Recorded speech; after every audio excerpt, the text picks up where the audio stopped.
My name is Katie K, aka IB of IB Productions. Welcome, everyone. This is our first panel. We're here with the infamous Kwoat is made. So we are here before I introduce everyone else for Life After Corona, online panel and discussion. With especially now with news breaking in today that the second wave of the coronavirus is now hitting in certain states. The talk about the coronavirus has slowly diminished, obviously, with other recent headlines that are currently happening on the news. But it's still good to have these conversations, seeing as out of the many industries, it really hit us the most as performers, as PRs, as photographers, and even small businesses. So I wanted to get everyone together and to talk about it. But first, I want to introduce our moderator, Silva. She is a moderator, host, on-air personality. She's done amazing work, both with her sorority, both for her community.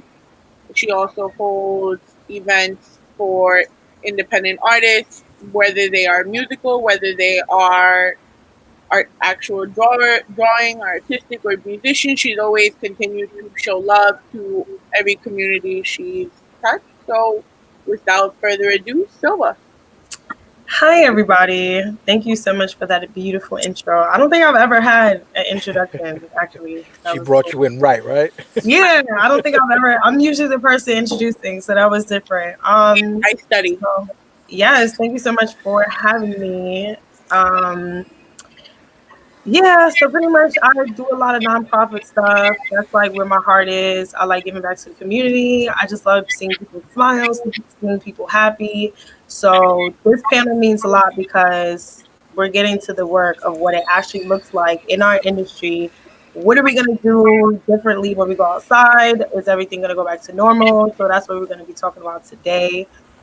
So quickly, I just want to go around to everybody. I want you guys to introduce yourselves and tell everyone what it is specific that you do and how Corona has affected that. So we'll start with Mark, DCF Radio. Well, my name is Mark Lebron. I'm the owner of DTF Radio and Latin Live Radio. Also have a management company. Vice president of Logy Music. Um, the coronavirus kind of changed the way of life for a lot of people. The way people are moving, people moving different now due to this. It brought awareness of shit we don't see. Excuse my language, germs and stuff like that are really out there. Um, I mean, it changed the world and it changed it quick. How people move. We still have people out there that are not following certain things and not paying mind to it, but um, for the most part, it's made a change in how people see things. Yeah, absolutely. Shatonna, PR extraordinaire. Please tell us what it is that you do and how Corona has affected you in your line of work. Hi, I am Shatonna Nelson. I'm a celebrity publicist. So I'm behind some of the biggest events in Hollywood and entertainment. Usually the person that's bringing in a lot of the A-listers. A producer, do some stuff in film also. But I'm also a humanitarian, work with companies like Samaritan's Feet, where we travel around the country and give out about 1 million pairs of shoes, new shoes to kids. We do back to school events, and I'm in H-Town, where we just change the world every day. So that's a little bit about me. As far as how this has changed, it's changed things in two ways. One, it made everyone really aware that the world could stop, and it shell shocked everyone, right? So when you're shell shocked, things have to function differently.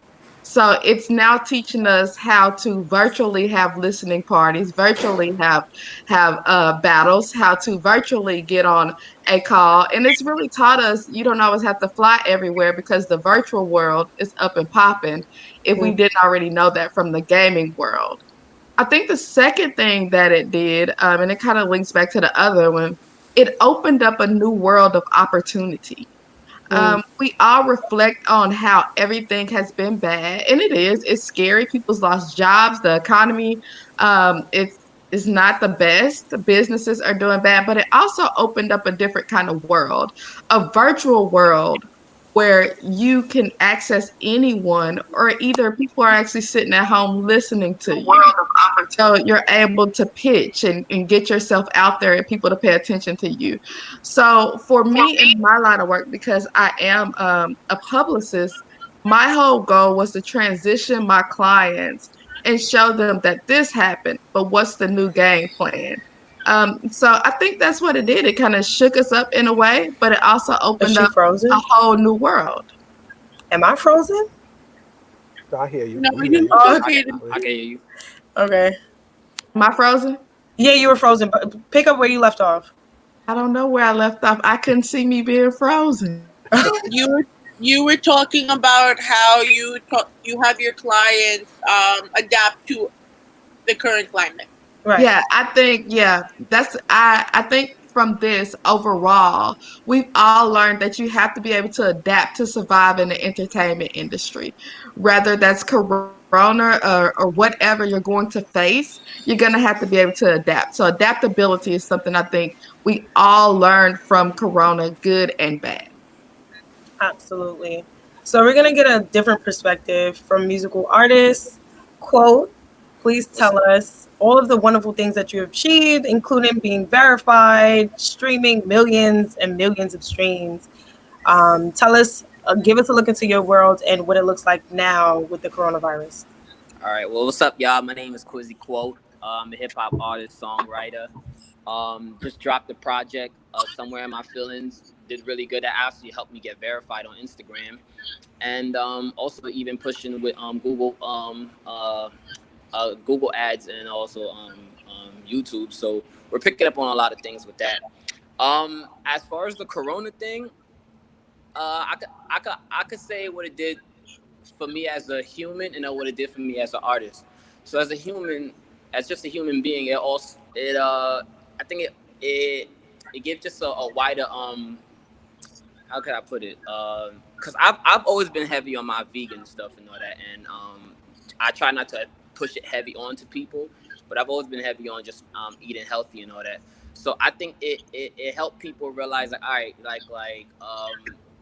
there's certain things that we can do to of course, like prevent from how the world just shut down and all that. So I have had my family like drinking a lot of tea and herbal stuff and all that, and picking up onto a lot of those things that I'm personally happy for, and even my friends too and all that. So yeah, it helps me just like be a lot more Conscious. that. My bad. It's like super distracting here.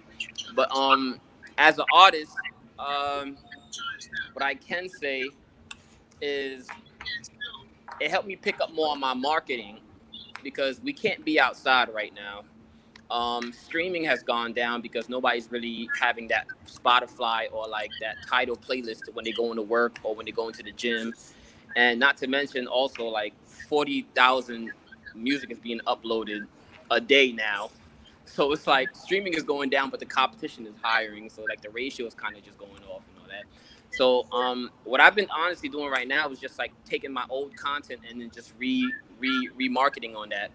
And now it's making me realize, oh snap, there's so much people I've never honestly reached. And there's so much people that think like my music that's 2 years ago is new as hell right now. So I guess that's a bright side I could look at it for this thing. I think that's dope, and that's true. For somebody who studies like music and the evolution of music and stuff like that, I can definitely see how having like a good song or a hit song, it can last through whatever. It doesn't matter how many years, especially if you travel and you tour. New people are always gonna grab onto whatever is good. But Right. so let's get into how things shifted in terms of things. We got quarantine, things closed down, concerts are canceled for the year, award shows are canceled for the year, and that literally affects everyone on a different level. Very true. Mm-hmm. Froze. Wait, she's frozen? Yeah. No, I think she's coming back. Possibly. She's definitely frozen. There's no way she'd be stuck like that. um, Dang, So I'm not exactly sure where she was. I feel like she was going at a point with it, but I can't really predict I where think she that's was going. changing how business has changed due to this, from concerts and stuff like that. But Mm-hmm. there's a lot of money being lost, so people are Right. definitely moving into the streaming aspect of concerts and stuff like that. Mm-hmm. Are you going to get the same situation of people showing up or the same feel? Absolutely not, but Mm-hmm. there's definitely change with that. Some type of money is being made. I mean, it's business all around. Like even restaurants, you can't have the capacity you had before of having 200 people. You got to narrow it down to 100. So you got to be selective of where people are sitting and standing and how people are placing orders. And it's everything's changed. Everything. It's a crazy world right now. And this is just the first wave. They're saying we're gonna have a second wave. I'm hoping it doesn't happen, but Right. unfortunately, the way it's looking from what we've been watching, it's gonna happen again. Right. Right. Sorry, guys. It's My okay. whole It's my okay. whole computer froze. It's still frozen. I don't know what's going on. But yeah, I did hit started answering the question, so I'll just let you finish saying what you were saying. No, I was just pretty much saying that a lot of businesses took a hit with this because they have to change how they do business now from having places that hold 250 people to places that hold only 100 now, and you have to separate, and all that comes into play with how you make money, right? Because if on a Friday night, you're going to have 250 people there, you're banking on that. So now you got to kind of figure out how, other ways of making money where you're keeping everybody safe. Yeah, absolutely. So what I was gonna say is, I don't know if you guys heard, but how do you plan on adapting to the lack of concerts, red carpets? We gotta cut everything in half, like you said, Mark. So how are you guys going to adapt in your own specific industries now that you can't? I don't know if you could really tour. Like, there's a lot of questions and not enough answers. But how do you guys plan on adapting? I think everybody needs to realize that things are not going to go back to normal.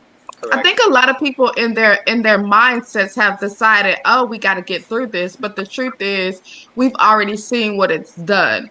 There are ample amount of companies that will no longer be in business, right?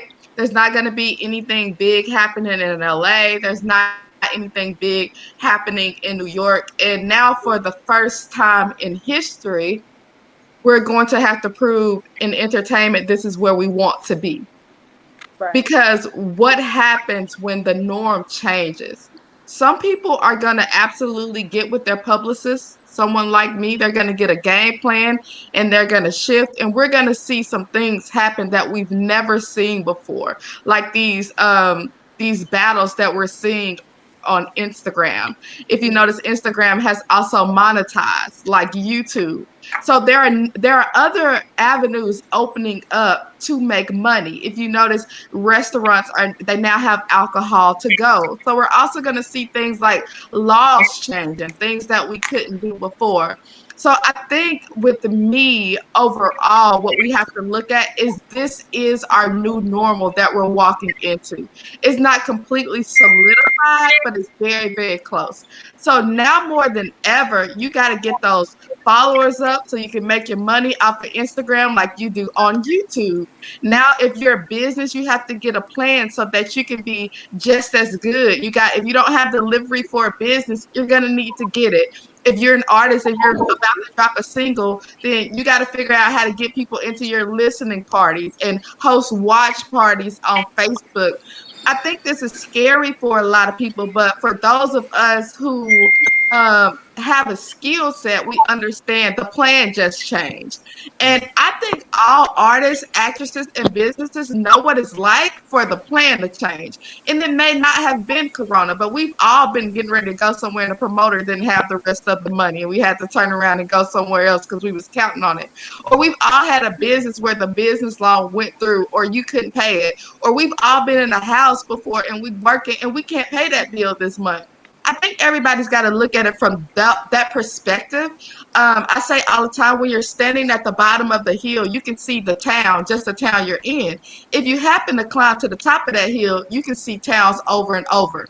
This is all about perspective. You're going to look at it from the ground or you're going to climb to the top of the hill and you're going to regroup and come up with a new game plan. Will things change? Yes. But if you adjust the right way, remember when we were in a recession, people lost money, but people came out of the recession as millionaires. So the truth is, it's like you're going to get it now or you're not. And we're watching like the old school hip hop artists, what they had to do on their feet when they didn't have the streams, when they didn't have the social media, how they had to work hard. We've actually been taken back to that era in a different way. And for me, it was scary at first, but now I'm excited to see who stands the test of time, who truly has the skill set, in business wise and also as artists, right? And who's going to reinvent themselves. I'm really looking forward to that. So that's how I see. I see like this is the new normal. It's not going back to the way that it was. So now what's the game plan from here? How do I still take over the world? I don't know about y'all. I'm still taking over the world. Absolutely. Okay, so as an artist, quote, how are you gonna? Because I know that you're good with like keeping your audience entertained. You have a bunch of followers. You have a bunch of content. You're funny. You know what I'm saying? So how are you gonna continue to elevate that? Amazing stage presence too, by the way. Well, one thing that I had to tell myself, and it's probably going to be for like the next maybe couple of months, is well, first of all, we're not going to see as much money as we used to see as far as on touring, you know what I'm saying, or when it comes to even just like touching people in person. That's what really helps you connect with your fans. That's what really helps them like really just see you in person and and all that. So that's why, like I said, that's why I've been I'm taking more into just marketing and then just like just creating not even just new songs, but like just creating new content over new songs where I could just continue to still push it out. Unfortunately, like a lot of our money is gonna have to be cut in half. So I think we just have to budget differently, and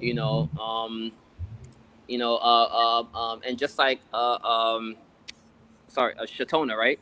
Yeah, you can just say Yeah. T. Yeah, they call me T in the industry. Okay, yeah, just like what T was saying, but like it's like back in the days, you had to be outside. Now it's like in this generation, we got to be inside, but working from our keyboards and our laptop, whatever, and all that. But at the end of the day, like if your goal is to take over, you know what I'm saying, like adjust, take over. You know what I'm saying? There's different ways to do it. Whether you got to create YouTubes. Pages, even if you got to go on Patreon and we could release some exclusive content for your fans, and you let them know, yo, if you subscribe to my Patreon, I'll release some things ahead of time and this and that, and let you guys know what it is. So yeah, it's just you're not gonna see. I don't think we're gonna be seeing the same amount as we used to make, because doing shows where most of our money was making off of, and selling merch at those shows too helps. Yeah. But right now, we just got to budget differently how we gonna do it. But it can still happen. You could definitely still take over. And it's crazy because I feel like the lost art of like having a street team and doing like street promotions and flyering and guerrilla marketing started to come back actually, and then it's just like now y'all can't come outside. You can't come outside. They still got to do that though. They got to do that on social media. Your street team, they switched their platform now. It's different hashtags. You still go find the people for me. Like those jobs didn't go away. It's just changed the way you have to do these jobs. If like something I told the artist of mine, pretty big artist, I said, listen, set up an Eventbrite, let people pay $5 or whatever to come, and set up a webinar and do your listening party like that, or do a concert like that. because you're still getting revenue. You put like Travis Scott or you get a Drake and they tell you all you gotta do is get an Eventbrite ticket. You know how many people can't afford to go or didn't have a car to go or can't get there, but they about to go and buy that Eventbrite ticket to see you virtually do it. Call one of your homeboys, go to the club. You may be there by yourself, but I can guarantee you there will be thousands of people who purchased that Eventbrite who would be watching that. So Yeah. it didn't go away. You just got to flip the way you do it. You still got your street team. Your street team, they virtual now. So you still got to get on here, like look at the college students. You can categorize. So type in TSU if you're in Houston. All those TSU students, the street team need to be reaching them through their inbox. Like it doesn't go away. The job just shifts. It just depends on who you have on your team. Like my team, they suffered a little bit, but we shook back real quick Yeah. because at the end of the day there's another way for us to do it, right? So now my team's supporting each other. So my rappers and my artists, they posting each other because now they're drawing each other's audiences. So when I get ready to roll out these concerts or these showcases that I'm gonna do, that's gonna be private and they're gonna have to buy this Eventbrite ticket. Guess what? They shared each other's audiences. So people who come to see a comedian now get to hear the rapper. The rapper's audience now looking at this comedian. And when we do come out and we can go back outside, guess what? I just expanded your audience and it's diverse now because I gave you a total different type of audience. Yeah. So you gotta play the game. It's Right, chess, not checkers. right. There's a Absolutely. hustle and a hustle. Yeah, Yeah. you Mark, know I what I was mean? gonna ask you, do you find that doing interviews are easier or harder now? Well, what I lost is the interviews at the actual radio station. So Yeah. everything is virtual now. That's the only thing I really lost. I opened up on the first again, but Yeah. with precautions, right? So I've Mhm. made changes in my radio station. Limited people. I kind of made people sit and stand away from each other. Signs everywhere. I did what I was supposed to do for New York State law, right? Yeah. The only thing, like I said, we were already headed to the virtual world. This just made it a little faster for me. You know what I'm saying? Um, Same thing like broadcasting. When broadcasting first started, I was already ahead of it, so I already knew what to do about it. Right? Mhm. Um, this situation happening, and it kind of opened up to, because I've seen other ideas that I've never thought of. I've seen it happen. Because I've watched the battles on Instagram, and I think that was cool. It was entertaining. Yeah. Um, I think they were really big. I think there was a lot of hits generated through it, and a lot of new fans were added to it because people were paying attention to this. Whenever they did drop, the whole, for instance, the Union DJs, they did a whole March Madness kind of feel with DJs to battle each other. I think that was hot. Everything was virtual. We have there was a big increase with DJs streaming from home, something they never did before. A lot of them were going live from their house, which was cool. I seen a lot of old DJs that stopped DJing come back to DJing because of this. So it was a bad situation that people make good out of. Um, I definitely think this change made people realize how important streaming is, how important Yeah. the internet is. Even with keeping in communication with your family, the way you guys talk to your family at 9 o'clock every day. That's something you wasn't doing before this happened. So it kind of made a couple of things better. Um, but I think now people are going to open up their minds on how on what T was saying. They're going to figure out ways of making money. Yeah, there's gonna be L's, with um concerts and all that, but I think eventually other things it'll open up other doors if you keep it I guess virtual. You know what I'm saying? So, we just made the change like that, but with this whole situation, I just went and took my platform and I just made it virtual. So we're still happening. We just made it virtual now for everyone, so Yeah. it's we're still there. Yeah.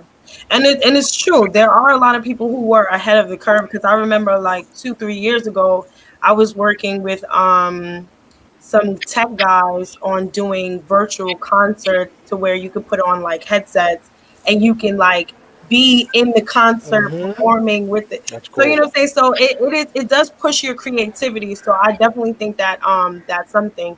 So now how did you guys as a whole feel about the online concerts, the versus battle? Do you think that it allows for smaller independent artists to still have the same opportunities that the bigger artists now have, like the Drakes, like the because you mentioned T Drake, like the Futures, like the Beanie Man versus you know what I'm saying? Like, are independent artists gonna have a equal playing field now, or is there still a huge advantage? I think they're gonna have to work a little harder. Um, Independent artists, like T was saying once again, they're gonna have to work a little harder. They're gonna have to take it back to the elements of hip hop, the way things were before, where you were selling stuff out of a trunk, to get your money up.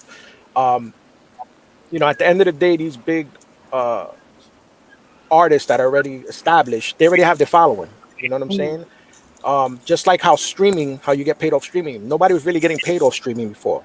Now you got people that are, being platinum and all this, within a couple of days because of streams.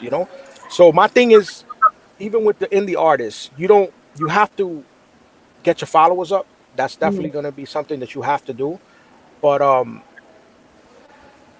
everything is going to be virtual, and as long as you can get your following up and you can, continue being creative, I think it'll be something for them. But it's going to be a lot more work than it was before. It's definitely going to be more work. You know, absolutely. So I won't because I know T pretty much like kind of answered that. So I'm she gonna go did. to I'm She gonna go to did. quote now. So you, as someone who's like kind of above everyone else, but you know, not signed officially, do you feel like this is a more competitive thing? And do you feel like you're now on like an even playing field with the more indie artists, the more SoundCloud rappers? Do you feel like it kind of like pushed you down a little bit, or do you feel like it gave you like a boost to reach the Drakes in the futures? No, no. Even though we're all doing live and all that, at the end of the day, they still have like a niche audience. They still have their like loyal supporters and loyal like people who's actually gonna buy their stuff. I think right now for indie artists, it's an important time to just like really, really try to connect with as much people as you can, as far as like your followers, and turning a satisfied customer into a loyal customer.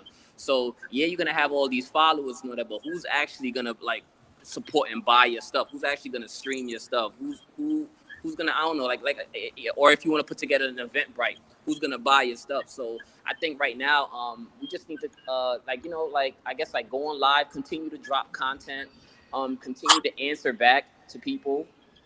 And yeah, it's just more so work like that. The only thing about it is that like you won't be a lot of times reaching people in like the physical presence right now. You know what I mean? Because I mean the physical presence helps too and all, because it really makes the people really feel like, oh snap, I really rock with you and all that. You just gotta set yourself different right now. You know what I'm saying? Yeah.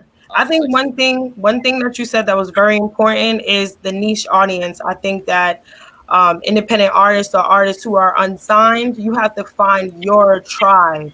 I think that's absolutely. the biggest thing. Not necessarily going for the people who listen to Future, like who likes your music. You know what I'm saying? Or is your music for the goth, for the emos? You know what I'm saying? Is it for the pop audience? Like find your tribe and continue to market to those people. So thank Absolutely. you, T, because you definitely dropped some gems right there, and everyone else. So we're gonna shift gears into shout out to Live Johnson. Said Brian Lewis definitely dropped some gems. Brian Lewis is Kwoat, just for those who don't know.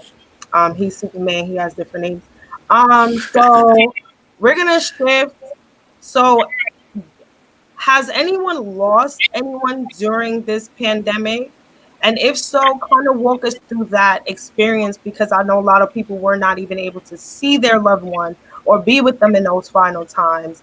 And even like the arrangements, that was like almost impossible to do. But then we have certain people who, not to say, but got televised funerals, so it's kind of like, I don't know. There's like it's like a weird thing. It's like a weird thing where some people who don't necessarily have like a name or have like a following or this or that, it was like they were just thrown in the back of a truck, literally. But other people were able to see their loved one. So, did anybody have anyone that they lost, and how was that experience? Can I answer that? Yes. So, I mean, if you look through an entertainment standpoint, there were many people that died even in the beginning of the corona. Like, for an example, Kenny Rogers was one of the people that passed away during the coronavirus pandemic. And because in the country scene and the pop scene, he would have been more celebrated had not the coronavirus hit. Fred the Godson had passed away. The New York community obviously supported him. Rest in peace, Fred the Godson. But it could have gotten more traction. I mean, in a whole standpoint, more people would have been following the death had not been also the mere fact the coronavirus, he would still be alive had not been for that. But the headlines and everything for everyone else, because I think Fred the Godson died one, and then a week later we had Andre Harrell and Little Richard. So these deaths keep getting masked over and masked over. And in our personal lives, I know for myself, my old boss and my old mentor had passed away when I was working at the YMCA. So there was many deaths, but because everyone is so focused on what's going on right now, they forgot about the deaths. Maybe because it doesn't feel real because we weren't able to go see them for whatever case it may be, but all the deaths have been completely overlooked. Okay. I think so. I worked some of those high-profile funerals, and I think if I'm understanding right, you're asking was a difference made between celebrities and non-celebrities? Not necessarily. When it came to visiting them? Not necessarily. Not necessarily. What was your personal experience if you have lost somebody? So I seen it on both sides. I had celeb friends to pass, and then I also had a friend that was close to me whose family passed, and I think nobody truly got to grieve during this period because the hospitals were very restricted, as well as the funeral homes. I think I had people go at the beginning and now at this point. So at the beginning, I think a lot of people didn't get to grieve or see those people or to get their goodbyes or to have that experience because the restrictions were so tough. I think that now, as the months have evolved, I had someone pass away a few days ago, a friend, and the hospitals have loosened the reins. So they did get to kind of go, not everybody, but some of them got to go, and more of them got to go to the funeral. I think at the beginning, I had a friend who lost his grandmother, and he said she was everything to the neighborhood. She's like the neighborhood candy lady. Yeah, at her funeral, there's 10 people. And I think he couldn't grieve because he knew who she was to so many other people. Versus now at the end, it's like restrictions have lifted. So it's starting to kind of get back to normal. But the truth is, I think with a lot of this, you could probably override the restrictions, but who wants to go to a funeral when you're already depressed? And I think that played a lot in how many people were going to funerals or attending because everybody was kind of in a state of shell shock or really sad, and you ain't really feel like going to that funeral. But with the icons, I think people felt like they owed it to them to pay homage because they'd helped their careers or helped who they were. And I think I saw that, and it's still devastating. I think it's going to be a lot of grieving in the new normal because nobody truly got to grieve with losses the way they normally have. Right. And just to kind of like help you guys gauge what exactly I'm trying to say in terms of like experience, like I know someone who lost their grandmother as well, and I lost friends, and I'm already weird with death, but I wasn't able to go through that process. But then when I go on TV or go on social media, it's like literally everywhere. You get what I'm saying? So it does something to you on the inside, mentally, emotionally. Like you go through a lot. So that's what I mean more so. But what was your experience? Like, how did they handle the body? You know what I'm saying? Because I know some people that literally told me that their loved one was thrown in the back of a truck, or they went into the Damn. hospital for whatever. Maybe they had like a cold, or maybe they were going in for surgery, and then all of a sudden they're labeled coronavirus just because the hospitals get money from it. You get what I'm saying? So that's I what I heard mean about by that. what. Yeah, that's what I mean by what's your experience. I'm sorry if there was any confusion or anything. Yeah. Well, my end, like I said, I really didn't lose anybody close to me like that, family wise. Uh, I did have a couple of people around me that tested positive, but came out of it fine. And I did hear about people that I know dying. About, I want to say about 15 or 17 people I counted. Damn. It wasn't someone that I was in contact with, with constantly, but it was just people that I grew up with or knew, you know, in my life growing up. Um, so I really didn't go through that situation that you're talking about. Um, but yeah, I mean, like I really can't touch on that because I don't know, the feeling towards it. So Yeah, Yeah, I also heard about the whole they're listing everything as like COVID-19 yeah, and all that. Yes, early this year I lost my grandmother, not to COVID, but I could only imagine if it was around that time how they would have listed as, you know what I'm saying? right, Um, and I don't know. I when I was just watching it through the news, and I was just seeing like, damn, like you're just watching a loved one of yours die through like FaceTime, and there's absolutely nothing you can do. You're calling their name, and they can't even hear you because they're just trying to breathe through yeah, like, you know what I mean. And to them, it feels like they're just breathing through like the thinnest straw ever. You know what I mean? Like, so yeah, I'm sorry to everyone who lost someone to COVID. Like that's crazy. Like yeah. seriously. RIP. Okay, so let's move. While we're still on this topic, let's kind of transition to the protest that was going on. Were you guys? Did anybody go out there and protest?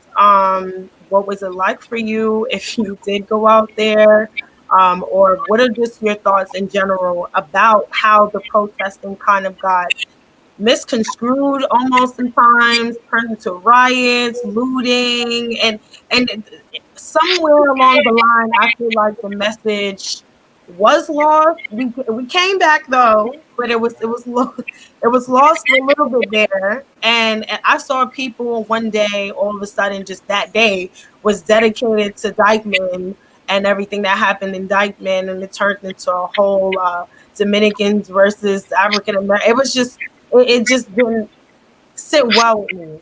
It didn't Yeah. sit well with me. So, what do you guys feel about the protest? Do you think it was necessary? Do you think that it did something? There was an impact. What do you guys? I'll start with T because she looks like she has some stuff go to say. ahead, T. Let them, Dang, let my them know, face T. gave Let me them know. away. Yes. So I had the pleasure of helping coordinate the Houston protest. It was the biggest protest as of now in the country. We had 65K people there, and there was no violence. And then we in turn worked together, and we got about 400 people who were arrested during the time who was either drunk or cutting up, free from all of their charges. Nobody in Houston who went to jail during our protest stayed there, and nobody caught a charge. So for me in Houston, we Houston strong, right? This is what we do. No offense to y'all, but this is what we do. How that happens is the rappers, the athletes, the politicians, the publicists, we all come into a room like a round table, mafia style, and we say, hey, look, bro, how we gonna do this? Because you can control them, you can control them, I can control them. And shout out to Trey the Truth. Trey was like, hey, bro, give me a Shout out few to Trey the minutes, let Truth. me get on Instagram, right? And he put out a post and he's like, look, we ain't doing none of that nonsense. We all come in. And then, you got like a city where UGK from, so you got Bun at the podium, you got Lee and you got Ben Crump. And it was it changed my life. I'll say that because when you see that many people standing there and the icons of the city mixed in the crowd. Like they security not with them. We in the crowd when you see the politicians, and when you have powerful people go up there, like Congresswoman Lee at one point, she said, "Everybody be quiet." So we had to hush. She did it for like Man. 8 seconds, and then she said, "Do you see the power in your silence?" I thought I would die when she said that, right? Because she was trying to prove a point. And I'm not going to say anything bad about riders or anything like that. Everybody does things different. Everybody got a part in this revolution. What I'm going to say is when she did that, she taught all of us how powerful it was to just stand for something. You don't got to tear up nothing. You can just stand there. So my perspective of a protest is completely different than most people had because I got to come together with some of the most powerful people, humanitarians, and whether they're celebrities or not, we all came together and we said, not in Houston. And he was from Houston for a little while, and we about to show out. Also, a Houston publicist is who put on every funeral around the country for George Floyd and things of that sort. So for us, it was monumental. For Houston, when you mess with anybody from Houston, we taking it personal, right? So for me, for the protest for me, it was amazing. It was amazing. It was crazy amazing. It was great. People were singing, people was praying, people was dancing. It was white people holding up signs, white people for Black Lives Matter, Muslims for Black Lives Matter, college students for Black Lives Matter. I mean, at one point I think I stood on the stage beside Ms. Lee and I looked across the crowd and I thought, yeah, this is what it looked like for change. So that's my experience. I saw the stuff on the news, but I'm still floating on cloud nine. Like shot H-Town, what's up? You know what I mean? So that's what it is for me, right? That's beautiful. And of course, RP George Floyd, whose murder R.I.P. kind of ignited everything. And also Breonna Taylor. Let's not forget about her. Her unfortunate, like, I was watching Angela Yee and Angie Martinez, their interview with the mom, Tamika Mallory, and it was horrible how they just kicked in the door and plainclothes officers just shot up. It was just disgusting. They shot Yeah. her 8 times, guys. So it's a lot. Like we're upset now. We are Yeah. upset. The women So, get lost in the movement. yeah, I want to be clear about that because people don't say that enough. So many times, Black men are targeted. I'm with y'all. I'm standing with y'all. I'm coming. If they mess with you, let me know. I'm one of those people that's bring the crowd. What has happened though is our Black Lives Matter is important. I get so sad when I realize that we forget the women like Sandra Bland. yeah, We yeah, forget them quick, yeah, right? We forget them and we forget to include them sometimes. yeah, And this is an attack on the culture, right? So I think what you just said was I really want to weigh in on that, but that's all I had to say. Like, we got to be careful. We all have to, like, men, make sure you posting on women, and women, make sure you post on men. Make sure this is unity, because the only way we can truly change the world is if we unify. So that means every death that has happened matters. yeah. Every single one. I kind of do want to touch this. I don't know if we should come back to it or if we want to attack it now, but I do agree, and I feel like Black women do get lost in the cause, and not just on the side of, we are victims too, but on the side of we standing right next to y'all. Y'all, do you see us? Do you see us? Because I I saw don't hear y'all. credit all the time, and a lot of the times it's our strength and our nurturing, nature and the fact that we just love taking care of our men that keeps y'all going. You know what I'm saying? So just a little bit of just a little bit of credit, just a little bit. But go ahead, go ahead, Mark. I'll send it to you. Well, Were you out there on the front line? I didn't attend any of the protests. I'm not even going to lie to you. I was more quarantined in the house. I really didn't come out like that. Um, but I had people reach out to me and ask me, and I told them, listen, I'm rooting for you. I'm rooting for everything that's going on. I'm with it. Some stuff had me confused, but then people explained to me why things were being broken into, and I couldn't make sense of it. I asked a lot of questions. Why the mom and pop stores are getting attacked and not the government buildings, or why not the police stations, so I was a little confused on that part. But people explain that they did this a long time ago, and um, they messed with the economy or something, and it brought light to certain things where things got signed within 6 to 8 days or something like that. Mhm. So I got it. I totally understand. It worked. Obviously, it worked because it brought a lot of attention to what has to be um, talked about and changed. And I think from here on in, things are going to be changed because there's a lot of stuff being thrown in front to be passed at this time because of this. Um, it's a shame that someone had to die from it. It's a shame that many people died from it, and we didn't bring it to light back then the way it was done now. But I feel bad about the whole death thing, but I definitely think that this is going to help change because it brought a lot of unity with everyone, and the whole situation about the whole Dominican and Uptown and whatever I was situation that just was going going to on in ask New you about York. that. I basically was listening from the sideline because I know the mayor of Dykeman. I know him personally. He had a Mhm. show on my radio station.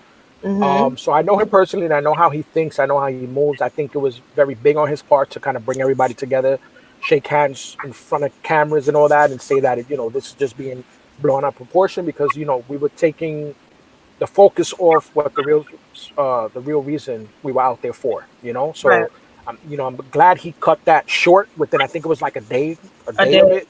Yeah, it Yeah. was done within a day, and we got back to what we were supposed to be doing. You know what I'm saying? Mhm. So with that, I told everybody that the station was behind them. We was promoting what we had to promote, and I'm glad that it's going finally going to where it's supposed to be going. So correct me if I'm wrong, but by your tongue, are you Dominican? I'm Puerto Rican, Puerto Rican. Okay. right? Which So, all falls in the same place. So Same thing huh? on Mm. us. so, I want to ask you this: do you feel like Puerto Ricans have a place in Black Lives Matter, or do you feel removed from abs- no, absolutely. it? Okay. Puerto Ricans, we have black in us. You know what I'm Right. saying? So all Hispanics do. As much in denial that they want it, we do have some type of sprinkle of blackness in us. Yeah. So my thing is, yeah, we definitely were going to stand with all this, and I think, I don't know if you guys seen it, but the whole island of Puerto Rico stood up for Black Lives They Matter, did. which was They Yeah. did. big. I Dynamic. seen people in Europe, I seen China standing up for this. Paris, Yeah, everywhere. China. like it Wow. was everywhere. Like I seen stuff in that I was amazed. Like really, Yeah. China was standing up for this, that was a blessing. Yeah. So I Sweden, definitely, Britain. It was yeah, crazy. Yeah. Yeah, it was dynamic. anything to do with Black Lives Matter, Spanish people should be involved. Right. Everybody Minorities, should. It's so minorities much should be bigger than involved. us. Minorities. Yeah, minorities should be involved because Mm-hmm. at the end of the day, if we're all still working hard to get what we want, we're considered minority because we Mhm. can't live the way the rich people live and all this and that. We'll always be minority, you know. But Right. like I said, everything that was done, I think it made an impact. It made a change. Is it gonna stay like that? We'll see. It's up to us. It's up to Yeah, us. we'll We're see. we're setting the tone because this moment in time is historical. So we're setting the tone. People are gonna look back the same way we're looking back at Malcolm X and Martin Luther King and following their footsteps and Rosa Parks. Like, oh wait, they did this. That allowed for me to do this. People are gonna be looking at this time as the same thing. So Yeah. I'll ask you because I know I've seen you outside. Even talking to some of our police officers. So how was that experience for you? We told it. Wait, you're asking me? Yeah.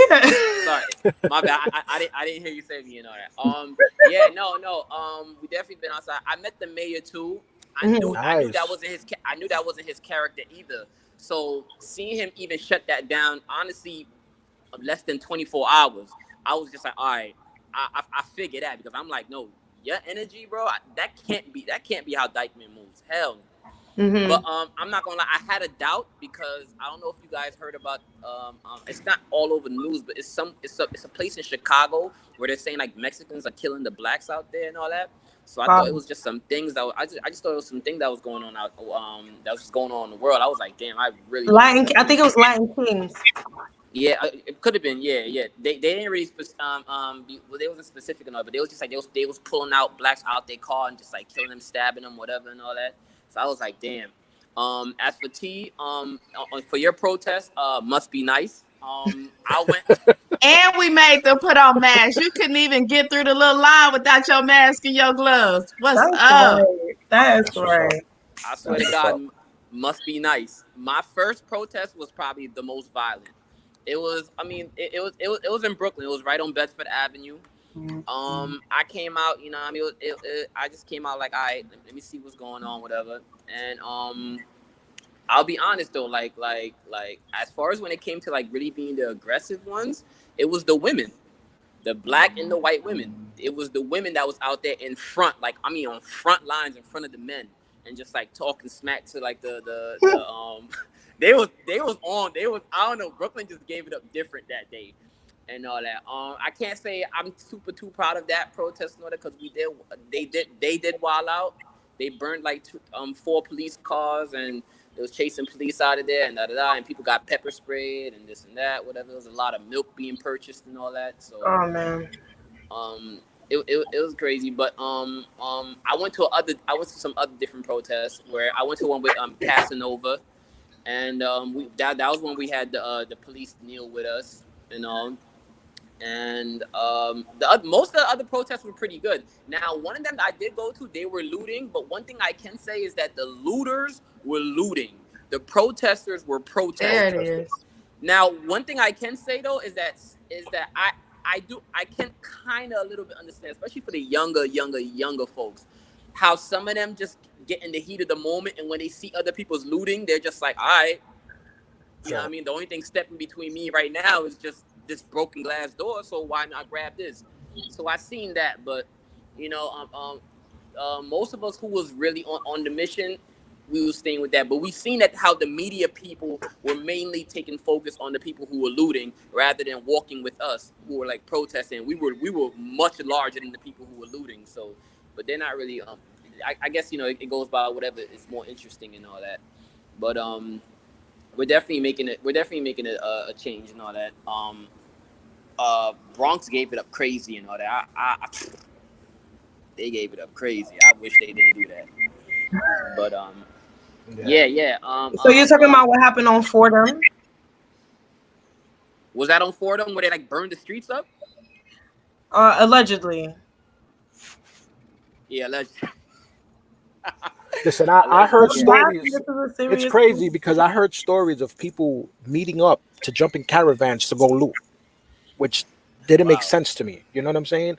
Like, you had all these people jumping in caravans and going to different neighborhoods or wherever, you know, they were protesting at just to go loot. And that, you know, I was like, you're not there for the you know, the actual cause. You're there just for a come up. You know what I'm saying? Yeah. Like, and it just, like I said, I questioned a lot of stuff, you know, with stuff like that. And then the thing is, the news doesn't help because they're gonna keep pushing it, pushing all the bad negative stuff that was happening instead of taking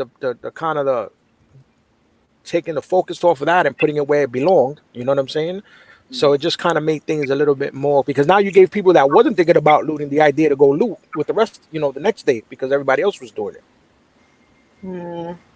Okay, and just to be clear, we're not incriminating anyone. We don't know who did what. We didn't see nothing. I don't know who did what. I don't know who. Well, I was home, so I know I can't do nothing. No one was saying that the women were throwing things and burning cars. That was not what was said. Definitely not. They were holding it down for us as far as just like making a ring. But nah, they wasn't like, you know what I mean, like putting police officers on their neck or something. Like, nah. Okay, so I did want to add that my little brother went to the protest in Queens. He said that the mayor said that was one of the most peaceful protests. I believe they kneeled as well. A lot of good things happened with that. So there was a lot of good that came. A bunch of laws got changed. So we created, more importantly, we created awareness for police brutality. And it's like we all knew about it, but now you can't ignore it. You can't Right. ignore us. I think that was the biggest message in the last week or two. You can no longer ignore us. You can no longer put your subliminal messages in these programming, whether it's radio, whether it's songs, whether it's commercials or movies or TV shows. You can no longer ignore us or mammy us or blackface us, or and we're not going to say something. Karens are being called out every day. Okay. Becky's are being called out every day. Racist cops are being called out every day. So don't do it. All right. People are even calling their parents out, which is a beautiful thing because Hell yeah. I grew up around Puerto Ricans and Dominicans all my life. You know what I'm saying? And I never had any issues. The issues more so are with the parents because they're from a different generation. And a lot of them are mixed with like Irish, German, or whatever case may be. So they just have a completely different feel. Some of them are not even used to seeing black and brown, you know what I'm saying, people all the time. So there's a change coming. So I thank you guys for all being a part of it. We're gonna start wrapping up because a lot of people have to go. This was such Yeah. a good panel, and I feel like we pretty much touched on everything that we needed to touch on that was super important. So, any last words? Does anybody have any events coming up, or you know, anything that we should support? Any rallies, any seminars? What are you guys going to be doing in the next couple weeks or months? We'll start with T. Hey guys, I'm doing a lot of different things. I have some showcases coming up, always involved in protests and always looking for TV content. The best way to keep up with what I have going on, just follow me on social media, connect with me. If I don't get with you, somebody from my staff will. We are always looking to collab, network, grow, and evolve together because that's the only way that we can be great. It is so much, so much, so much room at the top. And I'm going to say this and then I'm going to log off. There's a lot of good people in the world, and if you can't find one, just be one. So I Amen. tell everybody that's a good thing to be. Thank you guys so much for having me. This is Thank you. extraordinary. Keep being great. Thank you. Thank you. Bye, Thank you. T. Okay, so Mark, we'll let you give your final farewell. Uh, well, I mean, just what I plan to do is keep practicing social distancing. You know, hopefully, Facts. that's gonna stay like that. Well, my thing is, I'm gonna keep it like this until they come out with a cure. Mm. Supposedly, we're supposed to have one by the end of the year, allegedly. So, you know, I'm gonna keep on practicing social distancing, make sure that everybody's safe because that's most important to me. That no one gets sick or anything happens on my watch. Definitely, lock into DTF Radio, download the DTF Radio app, enjoy all the shows, the 50 plus shows we have there, and let's just keep working. Nice. Thank you so much, Mark. Thank you, Thank Mark. you. I'll talk to you guys later. Thank you for having me. If you ever guys need, if you guys ever need me again, I'm here. All Thank Of right. course, you. I I'm gonna be appreciate you, up Mark. tomorrow. Let me stop. All right. Take care. Bye. Take care. Bye. Kwoat, you have any projects coming out? Any singles you're dropping? New content? I know Email. you A always bunch. got new videos. A bunch. Yeah. I got a bunch of stuff I'm gonna be working on. But right now, I've been remarketing a lot of my old songs. So like Gerda and I've been checking out my Spotify and just seeing like what's been hitting like my a lot of like the Spotify algorithms, and just more so working on those now right now. So I'm also collecting data. So right now I've just been running a bunch of ads, like broad ads, and just seeing where exactly I'm I guess like really hitting. So right now I'm seeing it's Dallas. So right now we're gonna check with like other I guess artists that's in Dallas that's like my style, and then we're gonna try to hit those audience and see like, all right, if it's connecting there and if it's connecting there. So then when outside does open up, I'd be able to actually my goal is within the next 6 months I want to put together my own independent tour. But I'd of course need some like numbers to show like the show promoters that's out there putting out things and all that. So if I could show them these numbers, like, yo, I see that you have a show going on. These are my streams numbers. These are how much I've sold right here and all that within your town. I'm sure that if I come perform in your show, whatever, and all that, I could bring out an extra 600 to 500 people and all that, so and then we could just negotiate as far as like you know what I mean, the pay or whatever and all that, and just getting the exposure or whatever. That's just gonna honestly help and all that. But right now it's gonna be a lot of collecting data for me throughout the summer, and also dropping content in the meanwhile and all that. So I actually just shot something yesterday, and yeah, I just want to continue to create, to be honest. Dope. I know you had something planned next month. Are you doing something next month, or are you switching gears? Yeah, for your birthday. Oh, you talking about the Quizzy Fest? No, the Quizzy Fest is gonna have to. Quizzy Fest is a dub. Quizzy Fest is a dub right now. It is what it is. I gotta look at it as a blessing. Maybe it just wasn't ready yet and all that. I know definitely next year, or maybe in the fall. I don't know. But right now, I just been looking more into just marketing right now. You know, since we can't be outside, let me try to reach as much people through the online thing and all that. Because I feel like, you know, I've always been told I got a dope online presence. Why not just show it out? And that's honestly what I just been doing and all. And just been chatting with people almost every day. I'm gonna start going back live again. You know, like I said, I just been emotional. I'd say for like this week. It's been very emotional. A lot of Karens and Kevins. Oh, I know. I heard. So make sure you follow me. My name is Silva. You can follow me at King Sylvie on Instagram. Follow my business page at A Silver Lining Productions.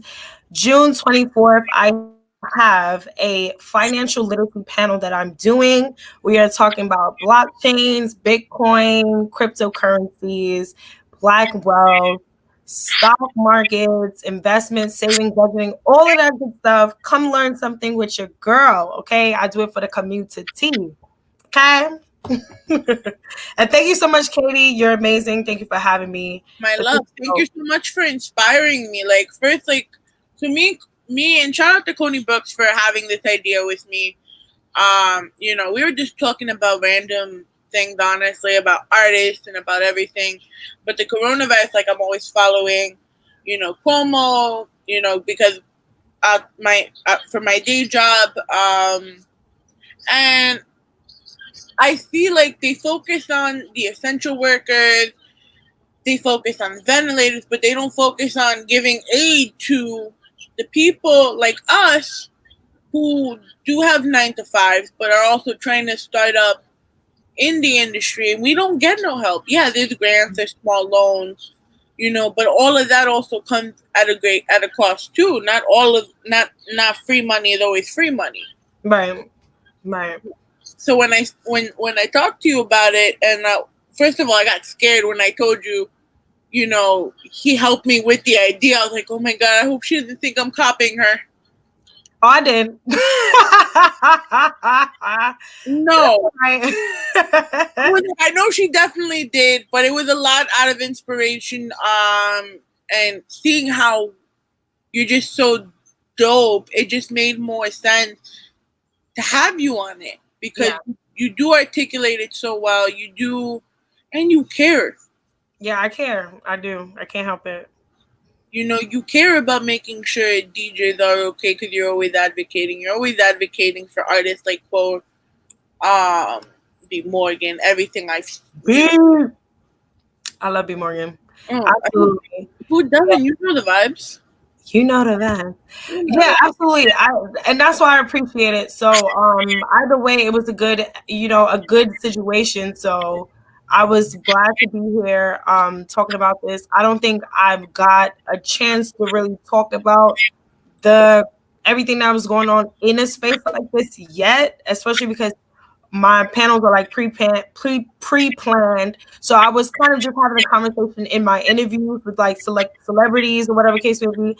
So thank you for allowing me the time to like sit down and talk to like real people in real time about like different things that have affected them personally. So, I mean, it meant something to me too. So I definitely appreciate you for that.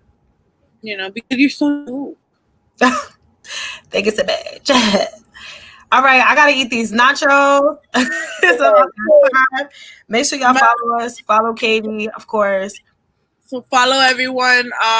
If you didn't, don't forget to follow at Shatonna Jane Nelson on Instagram. I'm reading her messages here. Don't forget to follow Mark Lebron at Mark DTF. Don't forget to follow Kwoat at Kwoat